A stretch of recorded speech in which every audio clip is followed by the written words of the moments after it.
반복되는 각성으로 충분한 휴식을 취하지 못한 뇌로 인해 주간 졸리움증, 인지장애, 학습 능력 저하, 다혈질 또는 우울증, 불안증 등의 성격장애, 그리고 고개 숙인 남자가 되는 성기능장애도 나타날 수가 있습니다.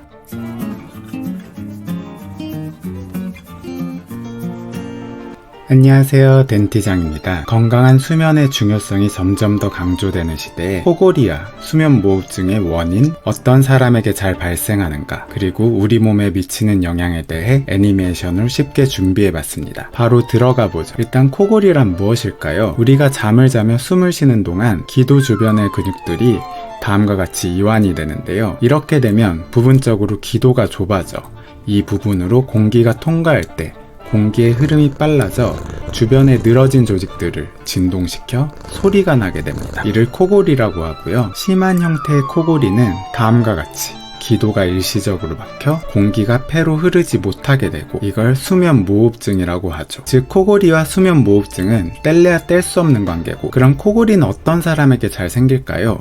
첫째로 아래턱이 작거나 뒤로 들어가 있는 사람입니다. 둘째는 목이 짧은 사람, 셋째는 비만, 넷째는 남자, 다섯째는 나이가 들수록, 여섯째는 흡연자, 일곱 번째는 술을 먹을 때, 여덟 번째는 수면제나 진정제 등을 먹을 때입니다. 위에서 언급한 요인들은 공통적으로 기도 자체를 좁게 만들거나 기도 주위 근육들을 이완시켜 그 공간을 작게 만드는 것들입니다. 몸 안으로 더 자세히 들어가 볼까요? 한번 해볼까?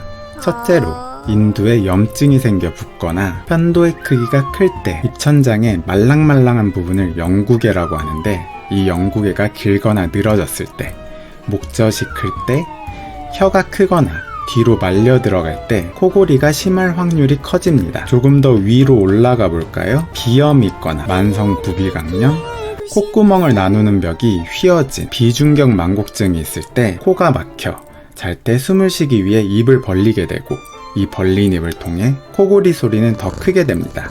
그리고 입이 마르게 되는 두 가지 특징적인 양상도 나타나게 됩니다. 그 밖에 옆으로 자는 것이 아닌 똑바로 누워 자는 자세 또한 코골이에 안 좋은 영향을 줍니다. 그럼 코골이와 수면무호흡증이 있을 때 우리 몸에는 어떤 일들이 일어나게 될까요? 이렇게 잘 때 기도를 확장하는 근육들의 긴장도가 감소되어 기도가 막히게 되면 다이빙 반사라고 하는 게 나타나게 됩니다. 다이빙 반사는 물속으로 다이빙을 하면 숨을 못 쉬게 되니 한정된 산소와 에너지의 소모를 줄이기 위해 심장박동이 느려지고 혈관이 수축하는 걸 말합니다. 수면무호흡증이 일어날 때도 숨을 못 쉬는 건 마찬가지니 몸에 같은 변화가 나타나게 됩니다. 하지만 그와 별개로 숨을 못 쉬는 건 계속되어 우리 몸은 산소가 부족해지고 이산화탄소 농도가 증가하게 됩니다. 따라서 우리 몸은 숨을 쉬기 위해 자율신경계와 뇌가 각성을 하게 되고 심장박동은 빨라지며 피를 빠르게 뿜뿜하게 됩니다. 이때 다이빙 반사에 의해 좁아졌던 혈관이 미쳐 다시 넓어지기 전에 심장에서 피가 빠르게 뿜어져 나와 혈압이 가파르게 상승하게 됩니다. 한편 각성한 뇌는 자꾸 깨게 되니 충분한 휴식을 못 취하게 되는 거죠. 그래도 어쨌든 우리 몸의 이러한 노력으로 다시 기도는 확장되어 숨을 쉴 수 있게 됩니다. 시간이 지나면서 각성도 다시 풀립니다. 하지만 서서히 기도 주위 근육들이 다시 늘어나게 되고 똑같은 과정을 반복하게 됩니다. 반복되는 각성으로 충분한 휴식을 취하지 못한 뇌로 인해 주간 졸리움증, 인지장애, 학습 능력 저하, 다혈질 또는 우울증, 불안증 등의 성격장애, 밤에 잠을 자꾸 깨 소변을 누는 야뇨증, 아침 두통, 근육통, 그리고 고개 숙인 남자가 되는 성기능장애도 나타날 수가 있습니다.